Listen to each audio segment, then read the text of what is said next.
Good afternoon. এখন আমরা খেয়ে দিয়ে দুপুরবেলা হাঁটতে হাঁটতে আমরা যাব হলো দানসেরিন্স। এখান থেকে মোটামুটি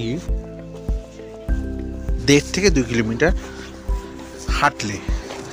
তো আমরা দেখলাম যে খাওয়া দাওয়া হয়ে গেছে, চলো একটুখানি হাঁটি। তো আমরা হেঁটে যাচ্ছি হলো ওই জায়গায়। একটু আস্তে আস্তে হাঁটলে মোটামুটি 25 থেকে 30 মিনিট লাগে বলছে। এখানকার যে হোটেল তারাই বললো যে আপনারা হেঁটে ঘুরে নিন, এর জন্য ফালতু গাড়ি ভাড়ার দরকার নেই। যদি গাড়ি ভাড়া করতে চান তাহলে হবে মোটামুটি খেচিপেরি লেক, তারপর হলো এই Kanchenjunga falls, Rimbi orange garden, Rimbi waterfalls, আর এই দানসেরিন্স। এইগুলো মোটামুটি মানে পরে হলো 2.5 থেকে 3 বলছে, কিন্তু আমি যতদূর জানি 2 থেকে 2.5। এখন কিন্তু অফ সিজন, কোনো ট্যুরিস্ট নেই, আমরাই রয়েছি এখানে। কিন্তু তা সত্ত্বেও কিন্তু এখানে ব্যাপারটা যে একটা বার্গেনিং করো আর যাই করো, ওরা ওদের জায়গায় স্থির থাকে। তো আমরা যে হোটেলটা নিয়েছি, হোটেল গারুডা, কাঞ্চনজঙ্ঘা ভিউ পেয়েছি। আমার পড়লো হলো মানে সিকিমের সব থেকে পুরনো হোটেল, মানে ফার্স্ট হোটেল যতদূর জানি, এবার আমি ভুলও হতে পারি। তো তাতে আমার 2 দিন পড়লো হলো 200 টাকা। কিন্তু হ্যাঁ, এর মধ্যে কিন্তু শুধু অনলি রুম, খাওয়া দাওয়া কিন্তু নয়। খাওয়া দাওয়া নিজে, কিন্তু হ্যাঁ একটা কথা বলে রাখি, খাওয়া দাওয়া কিন্তু রিজনেবল। যেমন ভাত 50 টাকা, আর ডিমের কারি যদি খাও 2টো ডিম 110 টাকা দেবে। মানে যদি শুধু মনে হয় যে ভাত ডিম খাবে খেতে পারো। মানে ওদিকে হলো 50, মানে 200, ওদিকে 50 আর এদিকে হলো 110, মানে 160 টাকায় একজন ভালোভাবে খেতে পাবে। আজই তুমি যদি 2টো ডিম না খাও, একটা ডিম ধরো 2 জন এসছো, তাহলে হয়ে গেল, আরও কমে হয়ে গেল। এই ব্যাপারটা এরকম। পনিরও দেখলাম 140 টাকা, চিকেন দেখলাম 200 টাকা, মটন নেই। কিন্তু এরা দেখলাম না মাংস টাংসর ব্যাপারে অতটা আগ্রহী নয়, এরা পনিরের ওপর বেশি জোর। তো যাই হোক, খারাপ না খাবারটা। গরম গরম ভাত, ডিম কষা আর হলো আচার দিয়ে খেয়ে, গরম পেঁয়াজ লঙ্কা সঙ্গে। আচ্ছা, সুন্দর দেখুন, সুন্দর হাঁটার জায়গা। এই যে এই হলো ভিউ। হোটেল পড়লে শেষ।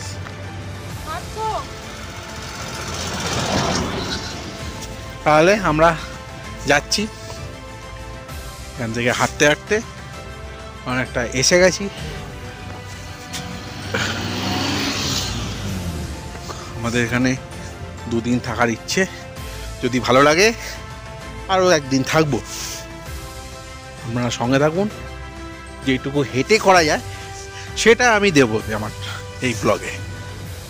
আশা করি আপনারা বন্ধুবান্ধব যদি আসেন, গল্প করতে করতে কিন্তু চলে যেতেই পারেন। এবার যার যার ব্যক্তিগত ব্যাপার সম্পূর্ণ। এটা একটা অ্যাডভেঞ্চার, কেননা গাড়ি করে ঘুরলে লোকাল দেখা যাবে না, সোজা কথা। কেন গাড়ি করে তোমাকে গাড়ি তুলবে, তুমি চলে যাবে সোজা। কিন্তু তুমি প্রকৃতি দেখতে দেখতে যদি যেতে চাও, তাহলে একটু হাঁটতে হবে, বেশি না 20-25 মিনিট কষ্ট করে যদি হাঁটো, তাহলে প্রকৃতিটাকে দেখতে হবে। এই যে দুদিকে পাহাড়, এই বড় বড় ঝাউবন, ঝাউ গাছ না কী গাছ জানি না, হ্যাঁ ঝাউ গাছ, অসাধারণ দেখতে। এই যে ভিউ, এইগুলো কি গাড়ি করে আসলে দেখতে পেতাম? তাই হাঁটা। কালকে যাব, গাড়ি বুক করব, গাড়ি বুক করে সাইট সিনগুলো করবো। ইচ্ছা আছে সিনসোর ব্রিজ যাওয়ার, যাই না পারবো কি না। প্রচুর টাকা ভাড়া বলছে, 4-5 হাজার টাকার উপরে ভাড়া বলছে। মানে যা ইচ্ছে তাই চাইছে। দেখি কি করা যায়, ওটা আজ রাতে ডিসিশান নেব। যদি হয় কমে যদি পাই তাহলে নিশ্চয়ই যাব, নাহলে হবে না, সম্ভব নয়। কিন্তু গেলে গ্রুপে আসলে খুব ভালো। গাড়ি খরচাটা সবচেয়ে বেশি লাগে পাহাড়ে। থাকা খাওয়া নমিনাল সব জায়গায় যেমন, এখানেও তেমন, কিন্তু ওই মেন হলো গাড়ি। আমরা তো এলাম, তাতে যা বুঝলাম গাড়ি খরচাটার জন্যই পাহাড়ে সবসময় বেশি হয় কস্টিং সব কিছু। আহা কি সুন্দর কেমন, ওই দেখো কত সুন্দর লাগছে। হ্যাঁ পাইন নাকি না ঝাউ, ঝাউয়ের বন। হ্যাঁ এটা কিন্তু গাড়ি করে আসলে কিন্তু তুমি দেখতে পেতে না। হ্যাঁ এই ফিলটা করে পেতে না। আচ্ছা হাঁটতে হাঁটতে চলে এলাম হলো পেমিয়াংসি মনেস্ট্রি। চলে এলাম, বেশিক্ষণ কিন্তু লাগলো না, টুকটুক করে হাঁটতে হাঁটতে চলে এলাম। এই হলো মেন গেট। এইবার হলো কোন দিকে জানি না, আবার দেখতে হবে। ওদিক থেকে গাড়ি ঢুকছে, আর এখানে একটা ম্যাপ দেওয়া আছে কোথায় কোথায় যাওয়া যাবে। এই যে map, ministry of tourism, government of India, এই রয়েছে, ঠিক আছে। আর এই হলো ওয়েলকাম টু পেমিয়াংসি মনেস্ট্রি। এবার আমরা প্রবেশ করলাম। এই যে এখান থেকে সোজা গেলে মনেস্ট্রিটা পড়ে রাস্তাটা, আর এই তলা দিয়ে যতদূর সম্ভব গেলে হয়তো আপনার যে রুইন্সের জায়গাটা কিন্তু পড়বে। এই হলো এইসব জায়গাগুলো দেখতে পারেন।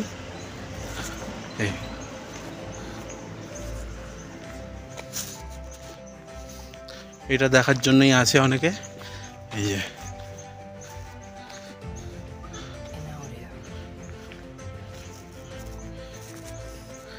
এই ওপর দিকে চলে গেল হলো মনেস্ট্রিটা এখানে পাওয়া যাবে, আর নিচ থেকে চলে যাচ্ছে হলো রুইন্সের রাস্তা। যতদূর সম্ভব, আমি শিওর জানি না, তবে আমি রাস্তাটা জেনে বলবো। আবার এখান থেকে একটা রাস্তা চলে যাচ্ছে, এইটা কিনা আমি ঠিক বলতে পারছি না, তবে জেনে নিচ্ছি। এই হলো মনেস্ট্রির মানে তলায় এইভাবে করা আছে। একটা কথা বলে রাখি যে আমার যখন প্রথম আমরা হাঁটা শুরু করলাম, যে মনেস্ট্রি যাওয়ার আর রুইন্স যাওয়ার জন্য যে হাঁটা শুরু করলাম, মনে হচ্ছিল যে অনেকটা দূর হবে। কিন্তু ওই যে দেখছেন দুটো ছেলে যাচ্ছে, ওরা হলো লোকাল ছেলে। ওরা বললো এখান থেকে একটুখানি, মানে ওদের দেখে কিন্তু মনে জোর বেড়ে গেল। তার কারণে ওরা যদি হাঁটতে পারে, আমি কেন পারবো না? আমরাও ফিট, এটা প্রমাণ করতে হবে তো যে শহরের লোকেরা পাহাড়ে এসেও হাঁটতে জানে। তাই আর সত্যি কথা বলতে এমন কিছু কষ্ট হয়নি, প্রায় এসে গেছি। কষ্ট বলতে যদি বলে থাকা যায়, যদি কারো যে হাঁপানি থাকে সে পারবে না সত্যি কথা বলতে, কারণ পাহাড় তো একটু উঁচু জায়গা, আমরা একটু ওপর দিকে উঠছি যেহেতু, সেই জন্য একটুখানি সমস্যা হলেও হতে পারে। কিন্তু মোটামুটি একটু শরীর ফিট থাকলে আর যদি মনের ইচ্ছা থাকা যায়, তাহলে একটুখানি দুপুরবেলা খাওয়া দাওয়া করে একটা কমলালেবু খেয়ে, শীতের বেলা যেহেতু, কিন্তু তোমরা কিন্তু চলে আসতে পারো কিন্তু এই জায়গায়। তাই যদি মনে হয় দুপুরবেলা খাওয়া দাওয়ার পর একটু হাঁটা দরকার, তাহলে এই মনেস্ট্রি ঘুরে যেতেই পারো তোমরা। এমন কিছু দূর নয়, বেশ ভালো লাগবে, একটু হাঁটাও হবে, শরীর চর্চাও হবে। তাহলে অবশেষে আমরা চলে এলাম এই পেমিয়াংসি মনেস্ট্রিতে। একদম এই পেমিয়াংসি মনেস্ট্রিতে আমরা চলে এলাম। বেশিক্ষণ সময় লাগলো না, একটু হাঁটাও হলো, বেশ সুন্দর। 8টা থেকে 4টে টাইমিং, এটা একটু মাথায় রাখবেন, মানে এই সময় মধ্যে ঢুকতে হবে। আচ্ছা একটা কথা বলে রাখি, মনেস্ট্রি ঢুকতে গেলে কিন্তু 50 টাকা করে এন্ট্রি ফি। ওরা 20 টাকা ছিল, কিন্তু এটা কেটে এখন 50 হয়ে গেছে সবই। আর মনেস্ট্রি ঘুরতে আসলে এই রাস্তা দিয়ে যেতে হবে আপনাকে, বেশ ভালো লাগবে। আর এখানে মোটামুটি সব জায়গায় ঢুকতে গেলে পয়সা দিতে হবে। তার কারণ হলো এই জায়গাগুলো একটা মেনটেনেন্স খরচা আছে, সেই খরচাগুলোর জন্যই এই টাকাগুলো নেওয়া হয়। আচ্ছা, মনিস্ট্রিতে এসে গেছে। ফটোগ্রাফি করা যাবে না, চেষ্টা করছি, তাও ভিউটা কিন্তু অসাধারণ। মনেস্ট্রির ঠিক পাশেই রয়েছে একটা জঙ্গল মতো।